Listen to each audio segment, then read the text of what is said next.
તો જ ભજા નહીં હે ભગવાન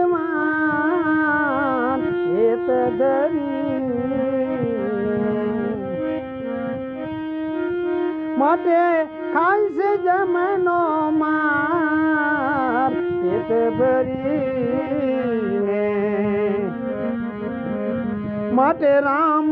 હે નામ ને સંભાળ હેત ધરીને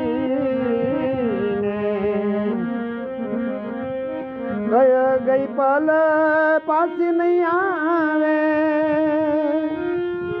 મૂરખ મોઢે ગમાર ભવસાગરની મૂલવણીમાં વીતી ગયા જુગતાર અને મળ્યો મનુષ્ય અવતાર માંડે કરીને લાઈક કરજો સાહેબ, લાઈક કરજો.